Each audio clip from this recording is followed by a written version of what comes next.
Goodie bag. For another chance to win, text WIN to 63225. One entry costs £2.50 plus one standard network rate message. Or text BONUS to 63225. 5 entries cost £5 plus one standard network rate message. Go to gbnews.com/win. Entries start at £2.50. Call 0903 686 3232. Calls cost £2.50 plus your network access charge. Or post your name and number to GB17 PO Box 8690 Derby DE1 9TT. UK only. Entrance must be 18 or over. Lines close at 4 p.m. on the 28th of November. Please check the closing time if listening or watching on demand. Bold. They are under no illusion. Brave. Are you a human trafficker? Boundless. I've had enough of the nonsense, and I'm not afraid to say it. Don't get this on the BBC. Every weeknight, I tear through the headlines. The smell of gasoline. Should we be worried about it? From Westminster madness to cultural war chaos. What I'm going to do now, they are throwing things out the car as we speak. Get ready, Britain. Here we go. Patrick Christie tonight, weeknights from 9 p.m. only on GB News, Britain's news channel. Hi, I'm Michelle Dewberry, and my show is your opportunity to cut through all the noise and dive in headfirst to some robust debates. Ideas clash. Situation, No, because the failure is... You're deliberately avoiding my point. Nothing's held back. And if you think this is the end of it, wait for more. And we do not shy away from the difficult stuff. Sometimes I want to shake people and say, if only you understood. So join me on Jubes & Kerr weeknights at 6 p.m. only on GB News, Britain's news channel. Mornings don't have to be tiresome, especially if you have the right company. Wake up to news as it happens, opinion and debate, and of course, a little bit of entertainment too. Because when the kettle's on, we're on. That's Breakfast on GB News, a show worth waking up for. Every morning from 6 a.m. Only on the People's Channel, Britain's news channel. We'll spread the news, you spread the word. From the school run to the home run, watch a new show for all of Britain. So he can say whatever he wants. A straight-talking show where all voices are heard. And, you know, when are we going to stop talking about smashing the gangs and actually do it? With the stories that matter from every part of our country. There's a bit of a crash landing there for your Chancellor. Bold, fearless and standing up for you. That's me, Martin Daubney, 3 p.m. till 6 p.m, weekdays, here only on GB News. The People's Channel, Britain's news channel.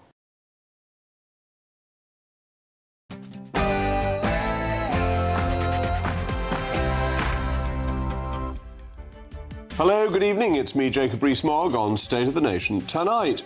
Another setback for a Prime Minister in office but not in power. The government has failed to publish the Equality and Human Rights Commission's single-sex guidance months after receiving it, leaving public services in limbo and Whitehall frustrated. With internal rebellions on the horizon and Andy Burnham limbering up and refusing to rule out a leadership bid, is this the clearest sign yet the Prime Minister's days are numbered? Also tonight... It gives us unprecedented access to the EU market, the best of any country outside of the EU or EFTA. Keir Starmer's reset deal with the EU is starting to unravel. He claims it'll add £9 billion to the economy, while analysis shows most of the benefits go to multinationals, not taxpayers. Meanwhile, Britain could pay hundreds of millions per year to be subjected to EU rules that we have no say over. So is this really about economic gain or a stealth route back into the EU? Plus, has the net zero con finally been exposed? New research shows Ed Miliband's clean power plan could raise electricity bills by more than £150 a year by 2030. As bills continue to rise despite promises of cheaper clean energy, is Miliband's green agenda falling apart? And... obviously come here with the goal, and that goal is to get on that plane mid-January, returning to England, being Ashes winners. England's most magnificent sporting event starts tomorrow. Could this year be England's best chance in a decade at reclaiming the urn down under? The legendary cricket commentator Henry Blofeld joins me shortly to give his expert predictions for the Ashes. Well, my dear old thing, State of the Nation starts now.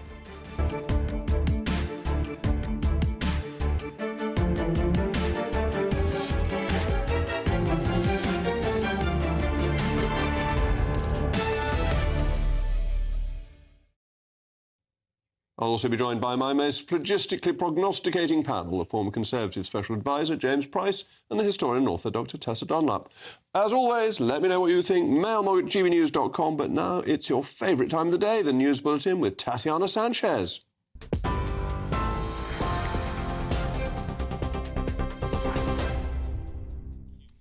Jacob, thank you very much. And good evening. The top stories: chaos at the heart of government and a failure to take COVID-19 seriously cost 23,000 lives in the first wave of the pandemic, a public inquiry's concluded. The UK COVID-19 inquiry says the government response to the pandemic in March 2020 was too little, too late.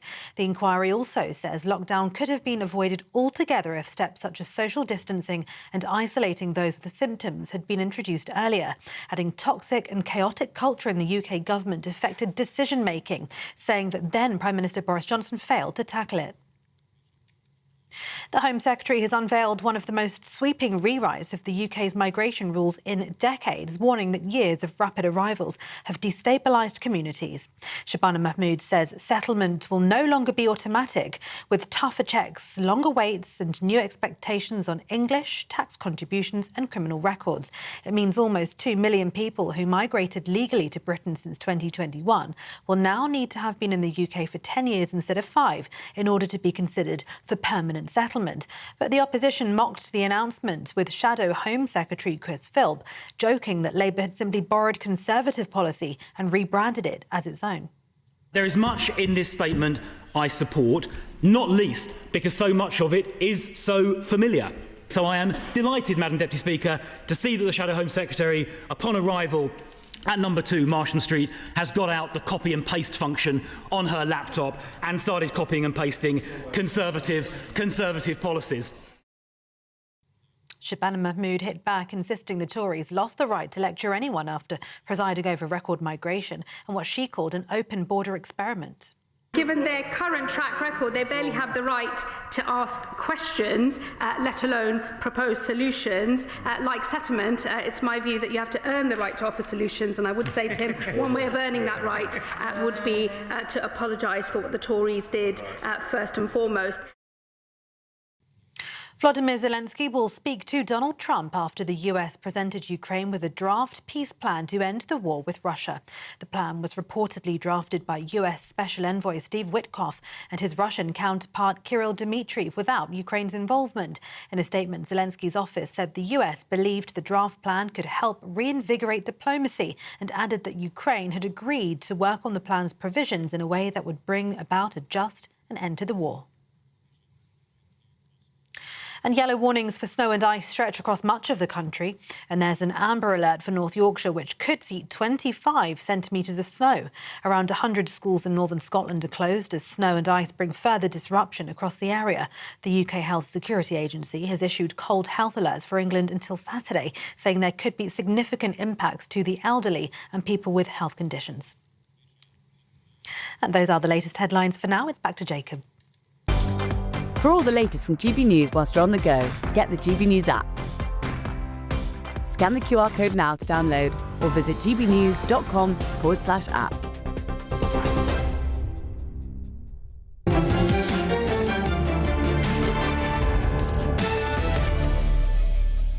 Welcome back to State of the Nation. Another day, another knock to the Prime Minister's authority. The government is facing another crisis of its own making. Now, it's the Equality and Human Rights Commission's long-awaited guidance on single-sex spaces, a legal ruling that ministers received almost 3 months ago, but have failed to publish.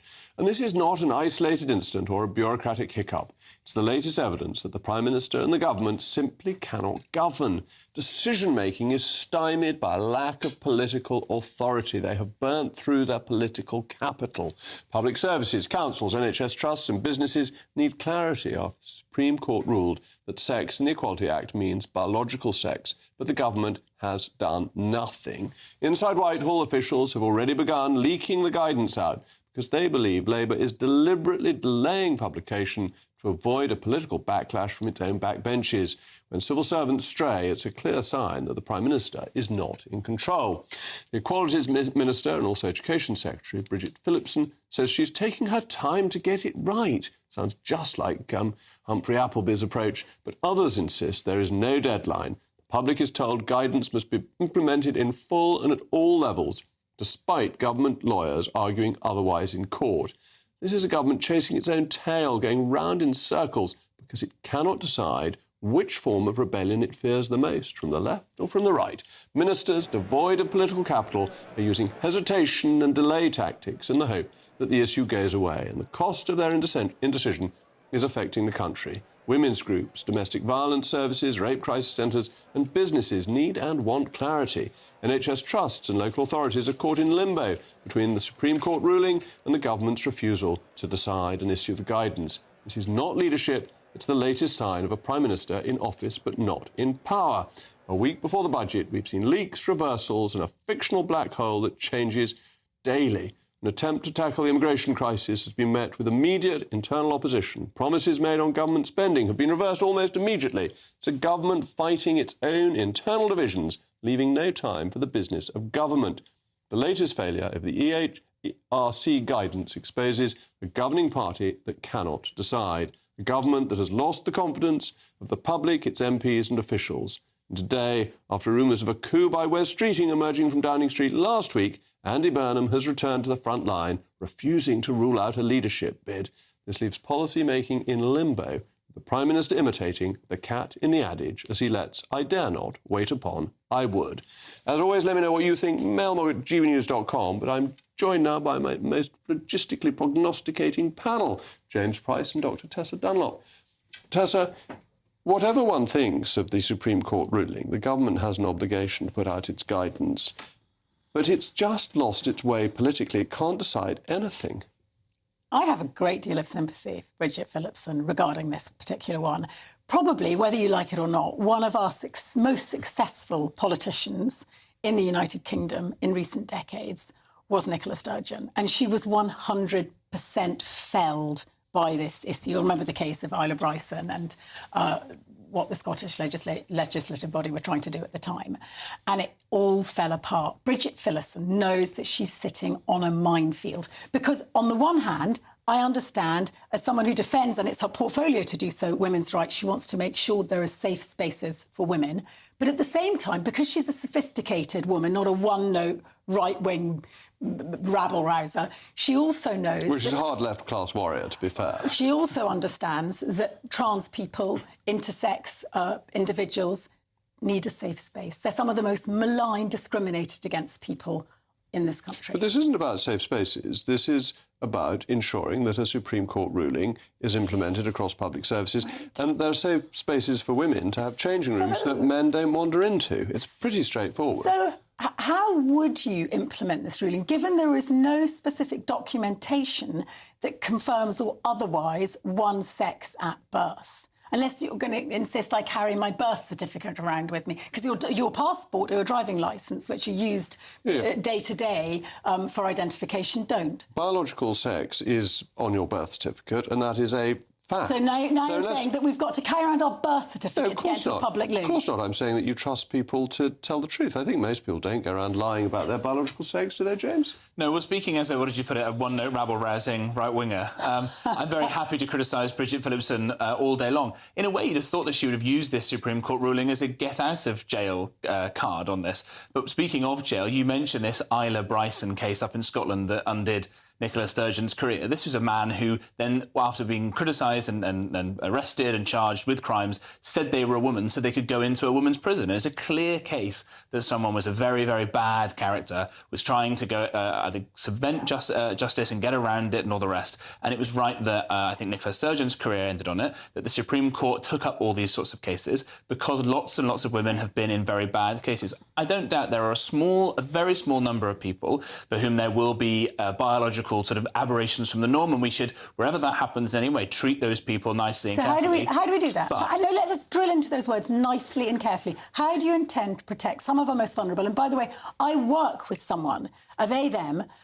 who actually identifies as a woman, but in many respects manifests as a man. Anyway, the point is, how would you protect they, them in this instance? How would you? I think actually, if you look at some of the interim rulings from some of the previous health secretary, when Sajid Javid was health secretary, had this report that came through into the whole panoply of these cases, when you just say that this person is a they, them, this is a kind of social transitioning of somebody, and it's not a neutral act. It was found not to be a neutral act. By going along and saying, yes, somebody can be non-binary, they can be a they, them, all this sort of stuff makes it more likely that they go ahead and do more things is not neutral. And I don't think in many cases that is a kindness to these people, especially, by the way, when it's in schools. And this kind of social contagion has caused irreparable damage to lots of young people. Let me articulate more clearly without exposing their identity. I, having spent time, couldn't tell you whether this particular individual was born a girl or a boy. They're now in their 20s. So I wouldn't be able to dictate which lavatory they went into. You might find out if Jacob? Because if you were in a changing room and this person was getting changed and turned out to be a man, you might find out and you might get a bit of a shock. And that, clearly, then the person should use the gents' changing room or lavatories. This seems pretty obvious, doesn't it? Yeah, except the particular individual is yeah, let's not deal with the particular individual, because it's unfair. But my point is, it is about individuals. That's the point. That's why I'm treading very carefully. No, but we don't want to identify everyone. somebody. But transgender. Most people who talk about them with such authority generally have never come across an individual who identifies as something outward the standard biological male or female. So it's very easy to sort of, broad brush. But actually, we're talking about individuals. We haven't got much time left. Let's just think about this as the problem for the government, that it can't make decisions. Shabana Mahmood isn't getting anywhere with her migration policy. They can't do this. They've done a U-turn after U-turn on the budget. It's just decay at the heart of government. Yeah, I think that's absolutely right. We mentioned about Bridget Phillipson, and I think there's even been some accusations that she has been sitting on this change of legislation because she was running to be deputy leader of the Labour Party and therefore didn't want to upset one side or the other in the hopes of getting elected to that role, which she failed to go and do. And as a result, in this case or any other case, you've got so many people waiting in limbo, whether it's this, I'm sure we'll talk about the economy as well, businesses waiting for the budget, and nothing is getting done, and we're all the poorer and the worse off for it. And we need a government that can govern, and this government just isn't at the moment. I think that the government does seem to be in the thrall of Nigel Farage and his leading lights and less than bright ideas, and has run off and I think taken a very unfortunate model from Denmark, and of course is unable to sell it to its heavy left with their big boots. And I think that there will be problems ahead. I lament the lack of exciting out-of-the-box thinking. I'm available if they'd like to do some brainstorming, but I don't despair quite like you do. I think that we're more likely to have Keir Starmer at the next election than that pretender Andy Burnham. Oh, well, I don't think we're going to get him, but then he's certainly not going to win a seat in Norwich, which seems for the birds. Anyway, thank you very much to my panel in a moment. Somerset, they tell me. It gives us unprecedented access to the EU market, the best of any country outside of the EU or EFTA.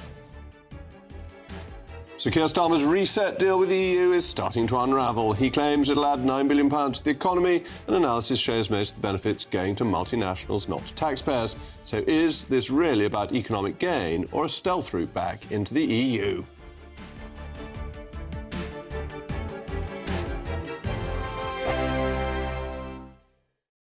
Westminster's full of talk, but out here, it's the real world. Am I allowed to talk then? No, that's it. This is where it matters, real people and real lives.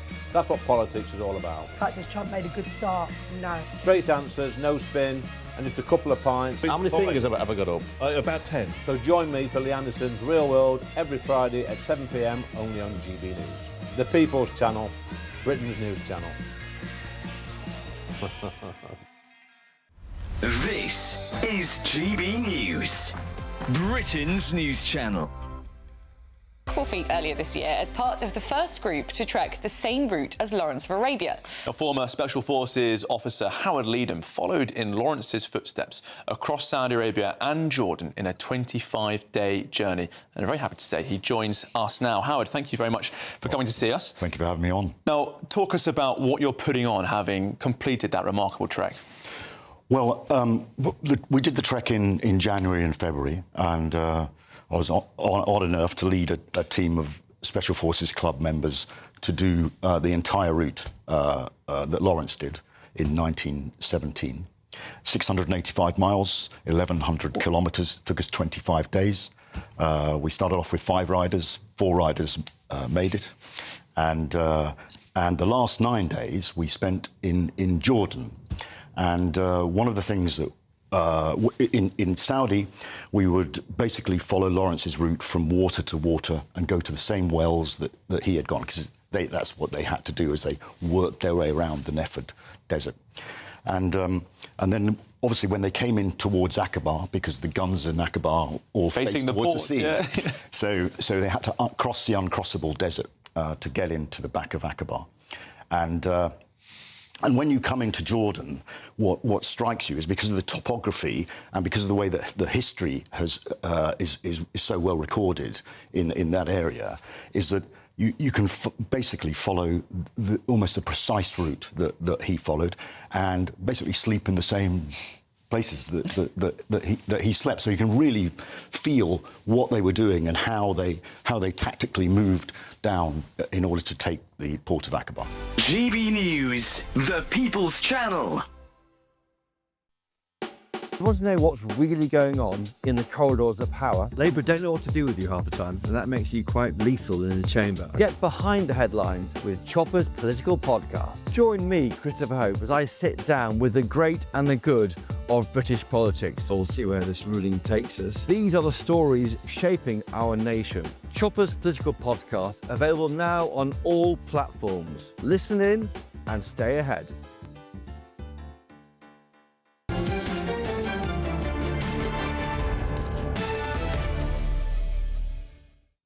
Well, I'm still Jacob Rees-Mogg, and we were discussing why Starmer can't govern, and the mail mogs have come in. Mick says, despite having a huge majority, we have the most spineless government in history. Why? Because the party is split, quality at the top is lacking, and the Prime Minister is a lame duck. They therefore spin around in circles, going nowhere at great cost. As I think ducks do if they've got they go around a circle in the pond. I think that's very good.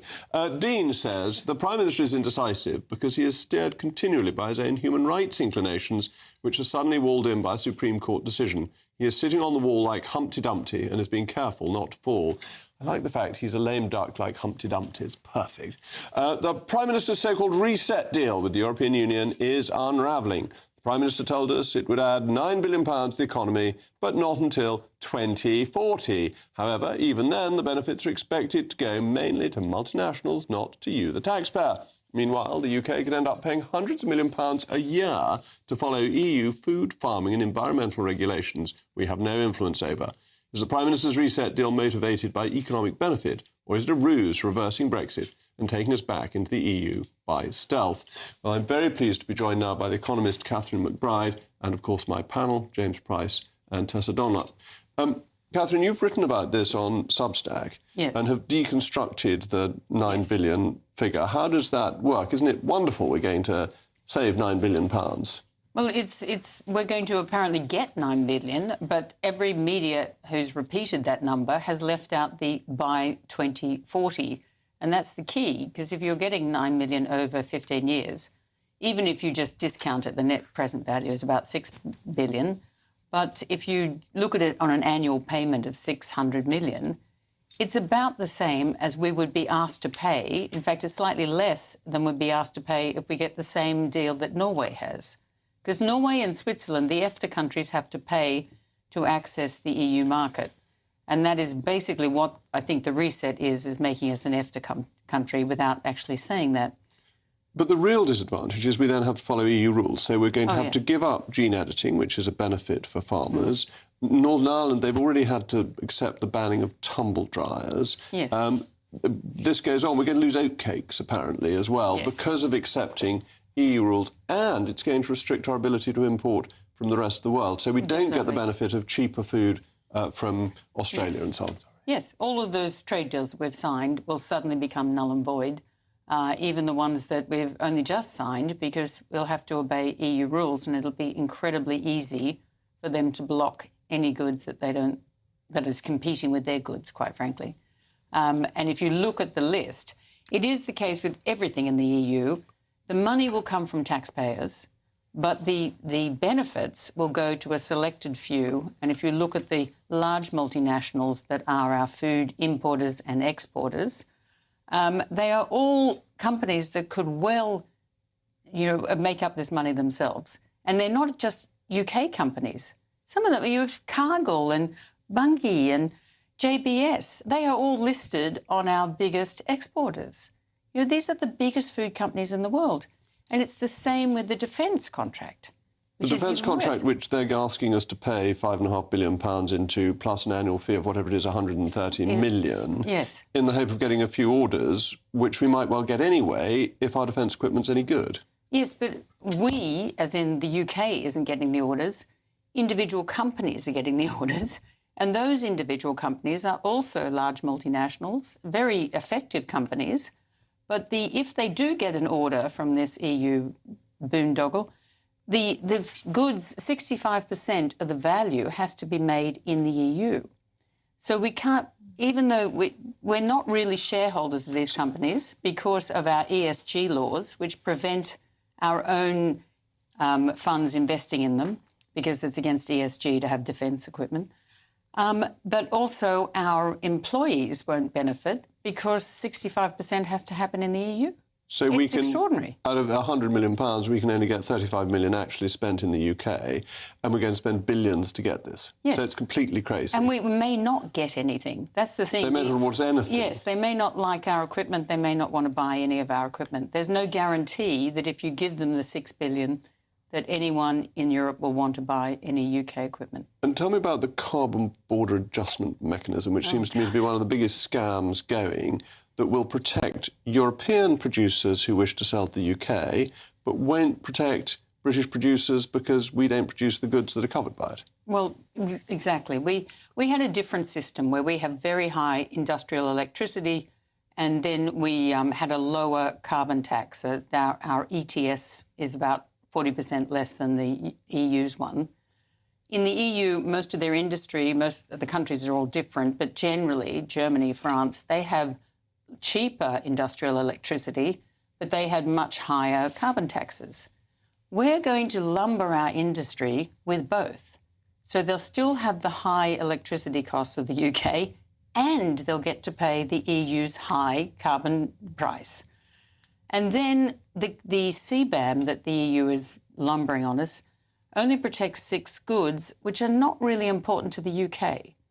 We don't really export either steel or aluminium, and the aluminium we do make here, we make with hydroelectric power. So there is zero CBAM on it. Carbon and it won't tax. affect ceramics or anything like that, Well, which it we doesn't do cover produce. ceramics. Doesn't cover them. The one that the Conservatives were going to do was going to do ceramics and glass. I don't think CBAM was a good idea, even if done by the Conservatives. That's another matter. Tessa, this is just performative by Starmer, isn't it? He loves the EU. He never wanted to leave, so he wants to give them billions of our money just to grease up to Ursula von der Leyen. I don't think, actually, he does want to give them billions of our money, partly because we're always being told they don't have billions. You know, the expression that's being used as a sword of Damocles is hanging over the meeting. If I was Keir Starmer, I'd want to take that sword and plunge it into all the Brexiteers who've landed us in this mess. He wants to give billions to the EU, and he wants to give billions to Mauritius. He's happy to give billions to foreigners when tax is more at home. Just let's drill into this. Can we just be fully transparent?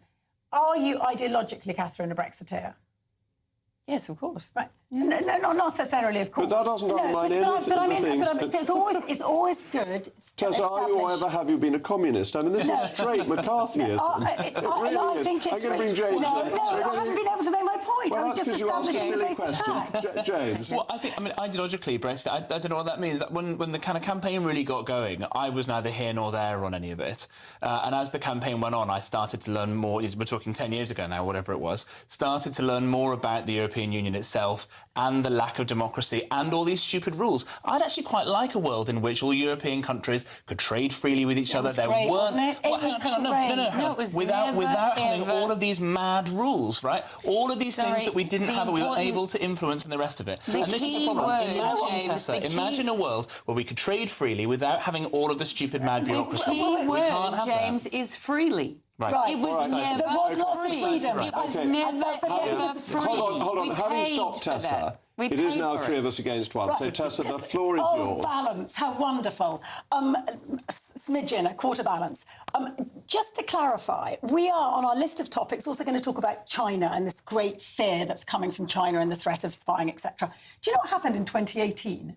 Our trade with China went through the roof. It sits today at over 100 billion in goods and services. Why? A direct result of Brexit, because if you cut off your right limb with your biggest trading partner on mainland Europe, you have to go and swim with the devil. And do you know what? I'll take That's a few not true. rules. You just made that up. I didn't make it up. Sorry, I'm a trade economist. You just made that up. 2018. You just made that up. You are 100% implying that did not our make it up. increase with China has Yes. something to do with the Yes, decrease in I'm the 100% EU. implying Well, that. guess what? Our trade with the EU did not change till the end of 2020. You made that no, up. I did not make it up. It has nothing I to did do not. with the EU. I am so it had sorry. nothing I to did do with not Brexit. make it It had up. a lot It to do started with increasing China. from 2018. Yes, but it wasn't to do with Brexit. We hadn't even left until the I end know, of 2020. but do you know what? People were realising that they were going to have to change direction. Not Keir Starmer. He was campaigning for a second referendum in 2018. All right, well, there That we was go. friendly, wasn't it? This should be my most pugnacious panel. But anyway, thank you very much to my panel and to Catherine.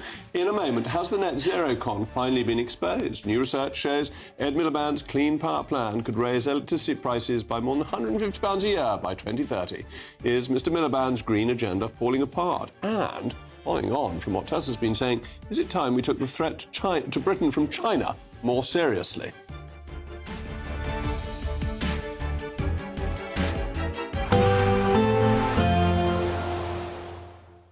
Dinner under the stars tonight? That reminds me of our travel insurance. You mean All Clear Skies? All Clear Travel Insurance sponsors GB News travel destinations forecast. Hello, some drier weather for Portugal over the next few days.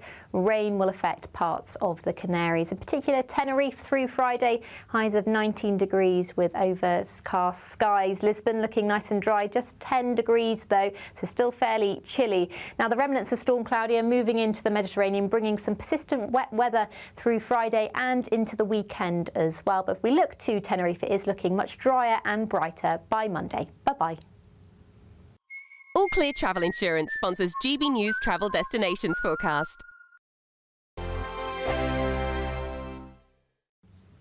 Hi there, welcome to the latest update from the Met Office for GB News. We've seen plenty of wintry weather across the UK, whether it's to do with frost, ice or, in some places, snow. Those showers will ease during the next 24 hours, but it stays cold, and where we have seen showers, there's a risk of ice overnight, and ice is the main concern. Slippery surfaces by Friday morning, particularly for the north of Scotland, eastern England, where a few showers continue into the evening, Northern Ireland, West Wales and the far southwest. That's where we've seen these showers coming and going, and with temperatures dropping overnight under widespread clear skies, there is that risk of icy stretches.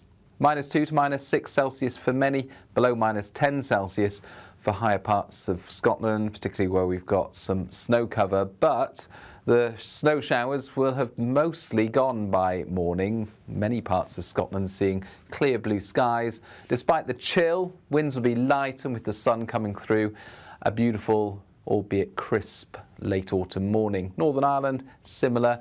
And for much of England and Wales, it's clear blue skies, but a few exceptions. Some patchy cloud will affect parts of the Midlands into East Anglia in the southeast, and there'll be a few freezing fog patches further west as well, taking their time to clear through the morning. But for many, it's simply a sunny Friday. That is until it turns cloudier across Scotland and Northern Ireland during the afternoon, an approaching weather system marking a change to something very different this weekend. But it stays cold, with temperatures of 6 or 7 Celsius at best in many places. Then, as we go into Saturday, here's that change I mentioned. A weather front sinks its way southeastwards, bringing spells of rain to many places, particularly during the morning. It stays wet then in the south and southeast into the afternoon. Some sunshine towards the west and north, albeit with some showers, and temperatures recovering. It's going to turn a little milder, although not as mild as it has been recently. Decisions made in Washington aren't just shaping America, they're shaping Britain too. From migration to global security, from crime to health. Whatever happens in the White House today will be felt in your town or city tomorrow. That's why The Late Show is live from Washington, D.C. Cutting through the politics to show you what it all means for Britain. The Late Show live every night at midnight. Only on GB News, Britain's news channel. Hi, I'm Michelle Dewberry, and my show is your opportunity to cut through all the noise and dive in headfirst to some robust debates. Ideas clash. Situation, No, Because the failure is... You're deliberately avoiding my point. Nothing's held back, And if you think this is the end of it, wait for more. and we do not shy away from the difficult stuff. Sometimes I want to shake people and say, if only you understood. So join me on Dubes & Co. weeknights at 6 p.m, only on GB News, Britain's news channel.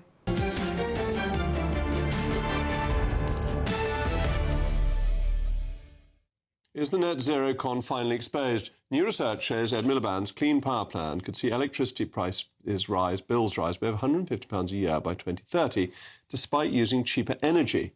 Green levies are expected to rise by more than £260, eliminating possible savings from renewables.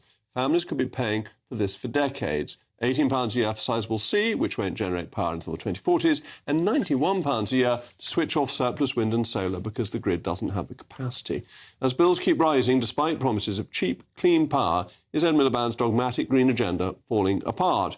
Well, let's go to my panel, James Price and Tessa Dunlop. James, what this seems to me to show is that finally the sums are adding up, that there's been a fundamental dishonesty on green energy, which is to say wind power is very cheap, and exclude all the costs of building the network and of paying for when the wind is blowing, you don't need the electricity, which actually makes it much more expensive than gas. Yeah, I think you're absolutely right. I'd go further. I mean, I think that all of our national statistics are out of whack. The fact that we're borrowing so much money in general, which is all going to be paid off by our children and grandchildren, and at this point, great-great-grandchildren. So we've been living in a kind of fantasy land beyond our means for far too long anyway.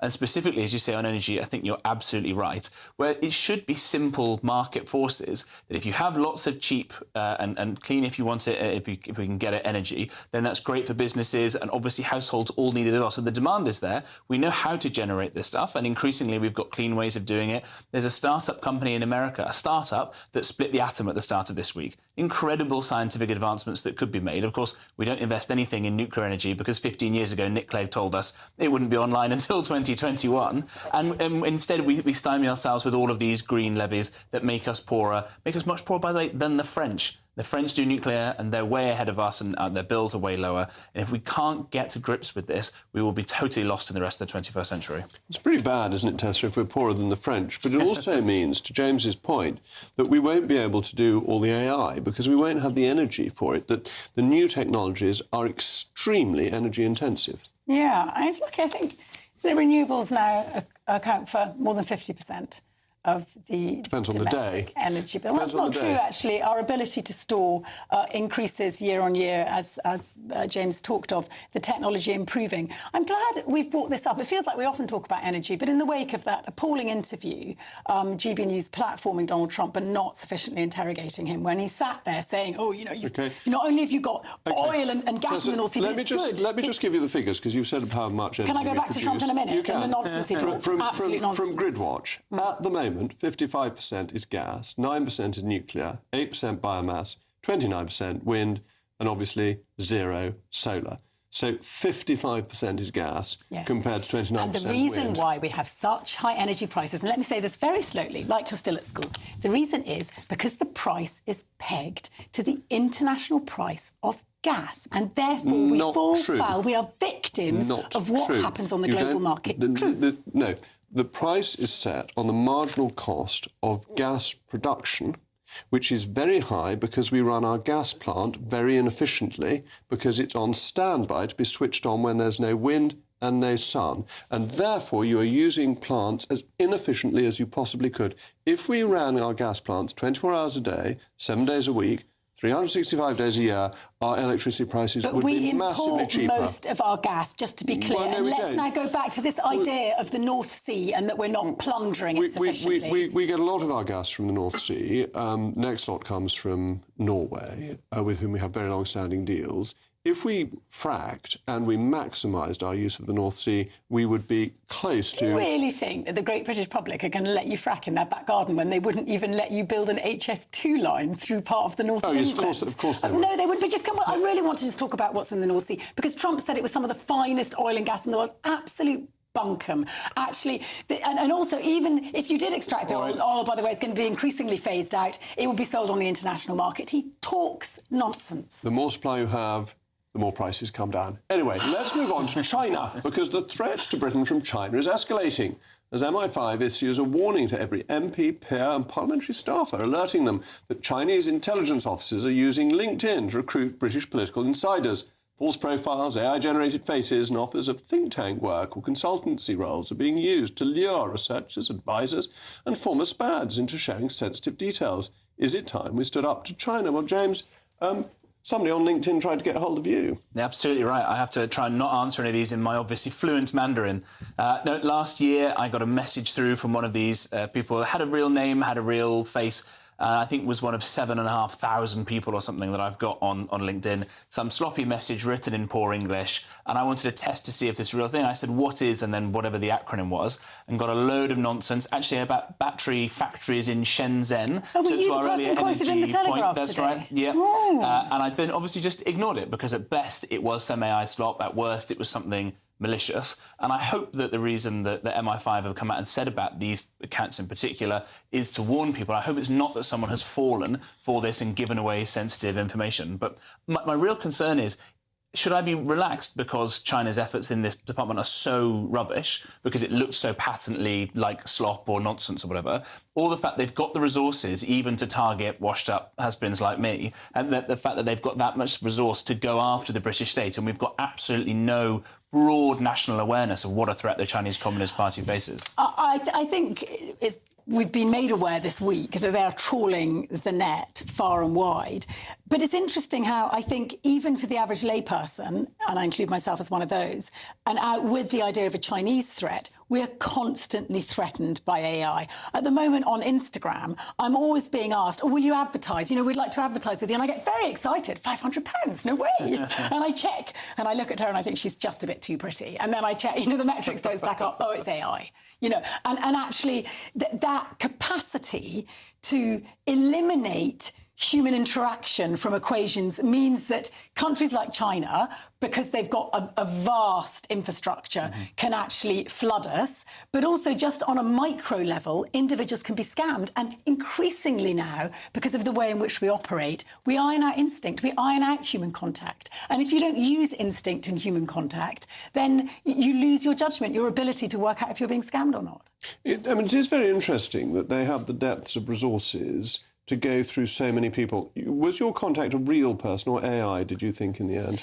I think probably it was a person with the help of AI just kind of writing random stuff, and they could have therefore spammed it to all sorts of people. Maybe it's a real person's face, maybe it was a composite of a few of them. But it's the fact that they've got to doing it at this level, sending random messages. But what else are they doing? Where there was this case, obviously, where Labour collapsed this treason case because they refused to call China an enemy. And these were parliamentary researchers and others. We know there are various academic institutions that have been almost bought up by Chinese money. And the fact they just have so many resources, and that we've been so beholden to so much of their tech for so long. Good job that we didn't let Huawei, for example, help us with 5G and things in the end. But we've seen even solar panels, talk about the energy before, they have solar panels from China, they've got listening devices built in. And Norway just had this, didn't they, with a whole bunch of buses that they bought. Yeah. But could I just ask you two ardent Brexiteers, you know, where we do park our trade guns, because China is clearly high security risk.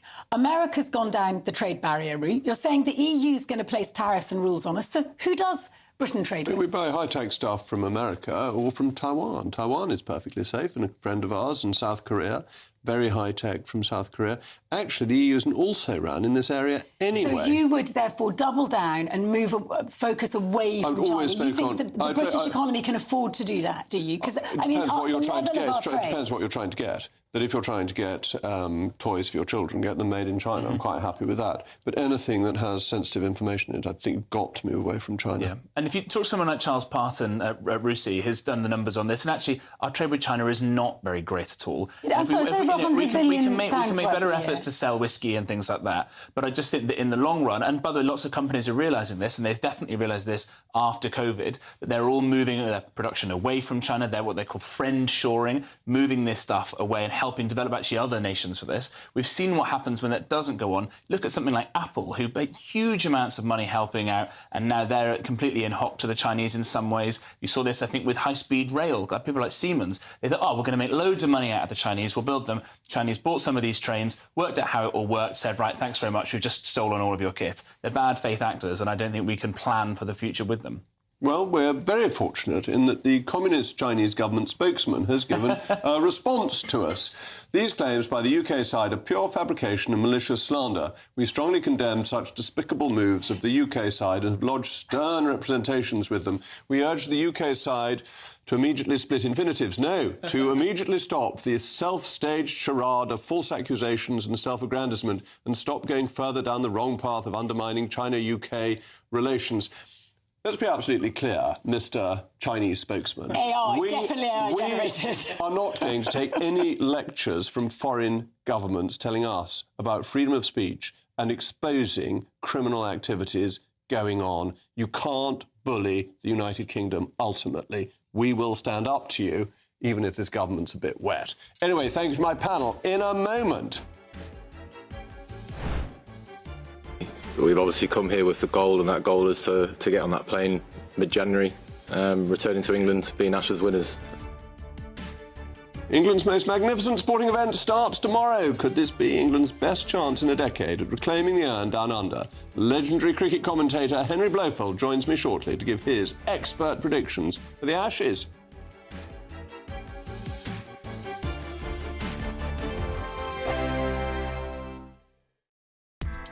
Join me, Nana Akweer, for an informative, interactive news programme with a difference. It's fun. No, he didn't say that, Dave. I'm so surprised. I think there's an element of truth to that. Join me from 3 p.m. every weekend, only on GB News, Britain's news channel. Mornings don't have to be tiresome, especially if you have the right company. Wake up to news as it happens, opinion and debate, and of course, a little bit of entertainment too. Because when the kettle's on, we're on. That's Breakfast on GB News, a show worth waking up for. Every morning from 6 a.m. Only on the People's Channel, Britain's news channel. We'll spread the news, you spread the word.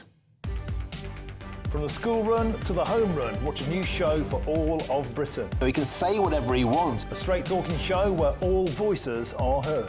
And, you know, when are we going to stop talking about smashing the gangs and actually do it? With the stories that matter from every part of our country. There's a bit of a crash landing there for your Chancellor. Bold, fearless and standing up for you. That's me, Martin Daubney, 3 p.m. till 6 p.m, weekdays, here only on GB News. The People's Channel, Britain's news channel. Westminster's full of talk, but out here, it's the real world. Am I allowed to talk now? No, that's it. This is where it matters, real people and real lives. That's what politics is all about. In fact, has Trump made a good start? No. Straight answers, no spin, and just a couple of pints. How many fingers have I got up? About 10. So join me for Lee Anderson's Real World every Friday at 7 p.m, only on GB News. The People's Channel, Britain's news channel. You want to know what's really going on in the corridors of power? Labour don't know what to do with you half the time, and that makes you quite lethal in the chamber. Get behind the headlines with Chopper's political podcast. Join me, Christopher Hope, as I sit down with the great and the good of British politics. We'll see where this ruling takes us. These are the stories shaping our nation. Chopper's political podcast, available now on all platforms. Listen in and stay ahead. Britain deserves a newsroom that puts the facts and your voice first. Well, and that's what you get on GB News. Lively debates, lively conversation. And we're not afraid to hold power to account. And each other. So join me, Andrew Pierce. And me, Miriam Gates, for Britain's Newsroom, weekdays from 9:30 on GB News. At GB News, we love to hear from you, our loyal community. So drop us a line at gbnews.com/yoursay. There, you can talk to each other and also to the presenters live on air. gbnews.com/yoursay. Because GB News is your channel, Britain's news channel.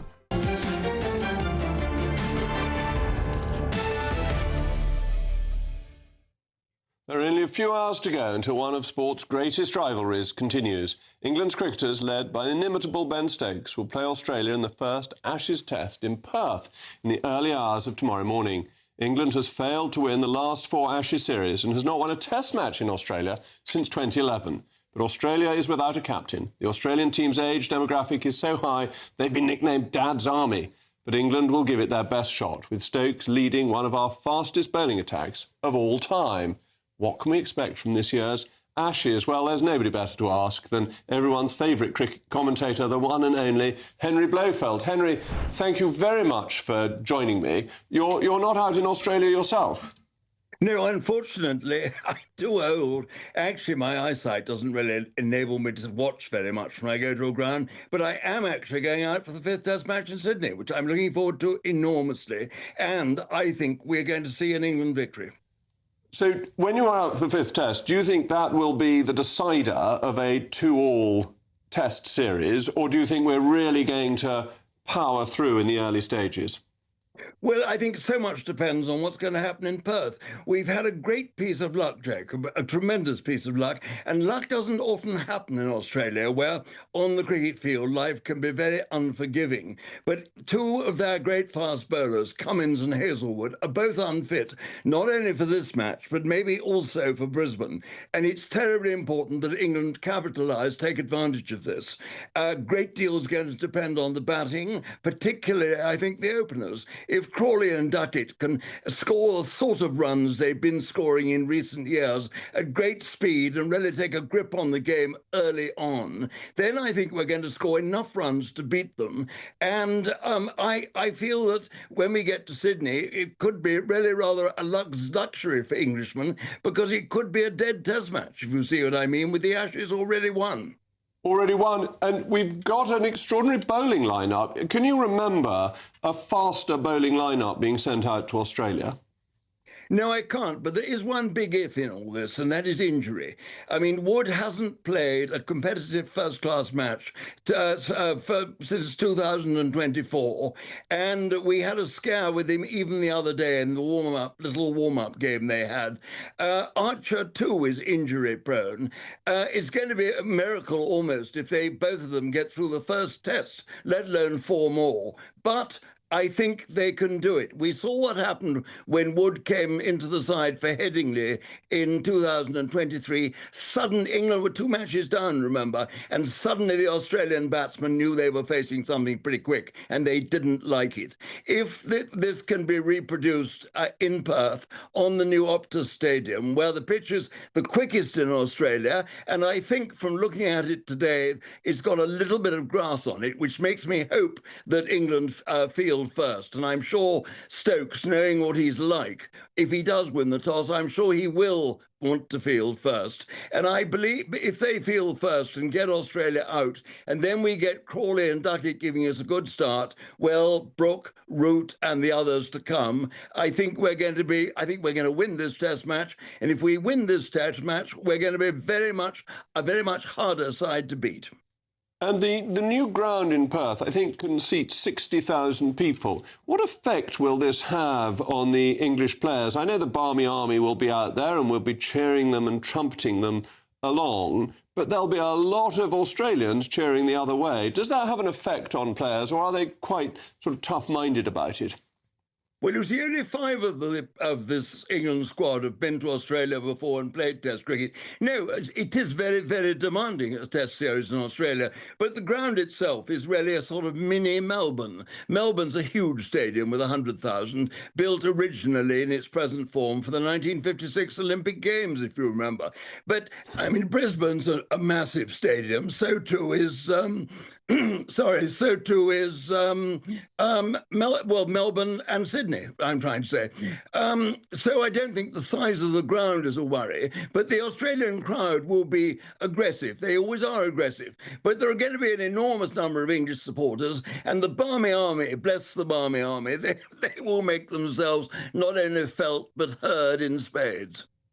And the needle between the two sides can sometimes be quite extreme, going all the way back to when W.G. Grace was out there, that there's a tension, and that's already blown up a bit, hasn't it, with Smith having a go at Monty Panesar and his mastermind appearance, and Panesar responding by saying, well, he may not be good at mastermind, but at least he's not a cheat. So we're already getting the needle stuck in.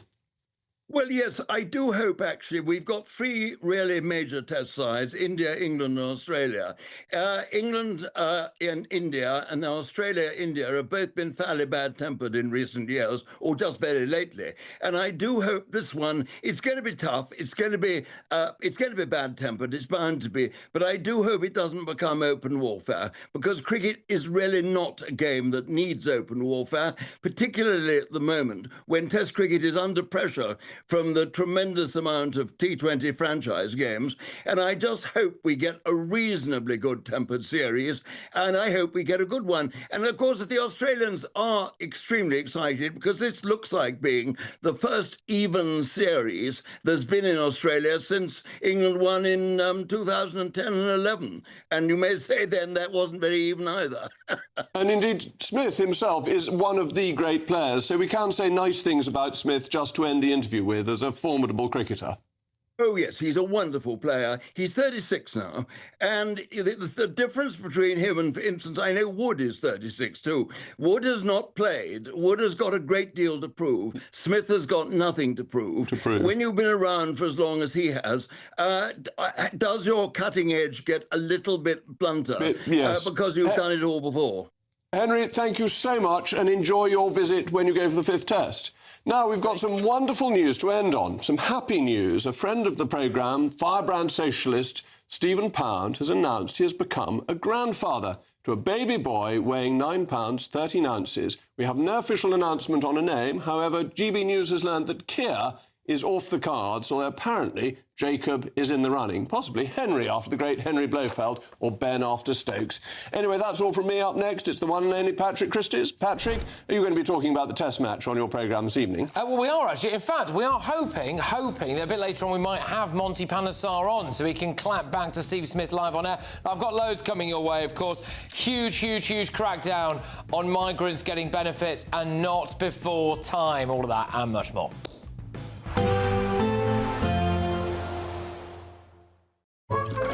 Warm and cosy, with a chance of zero visibility. Boxed Boiler sponsors the weather on GB News. Hi there, welcome to the latest update from the Met Office for GB News.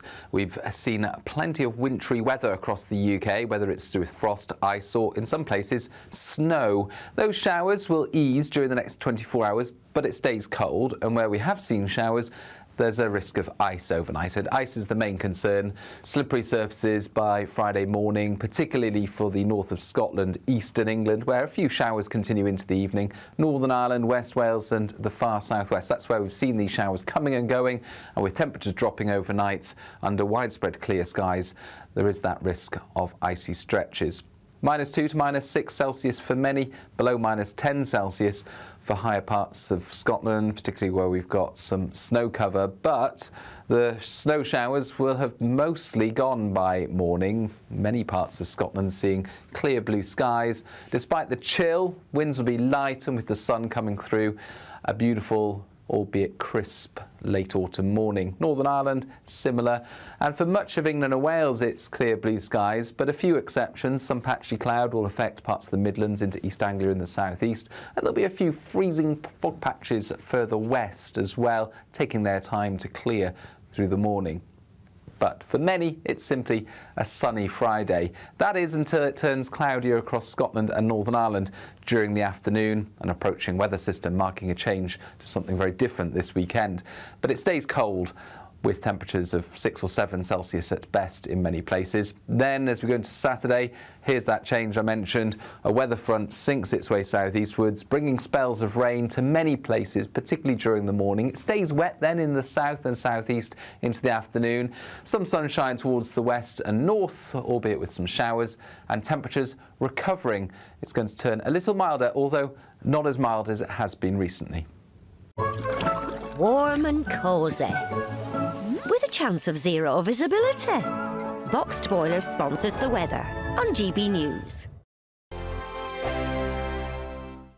There's just 2 weeks left to see how you could win your Christmas this year paid for by us. First, we'll give you an incredible £30,000 in tax-free cash. Then we'll give you a further £10,000 cash to spend on all your Christmas presents, even the tree. Christmas lunch, that's on us too, with £1,000 in shopping vouchers to spend at your favourite supermarket. Finally, a GB News Christmas goodie bag. For another chance to win, text WIN to 63225. One entry costs £2.50 plus one standard network rate message, or text BONUS to 63225. 5 entries cost £5 plus one standard network rate message. Go to gbnews.com/win. Entries start at £2.50. Call 0903 686 3232. Calls cost £2.50 plus your network access charge, or post your name and number to GB17 PO Box 8690 Derby DE1 9TT. UK only. Entrants must be 18 or over. Lines close at 4 p.m. on the 28th of November. Please check the closing time if listening or watching on demand.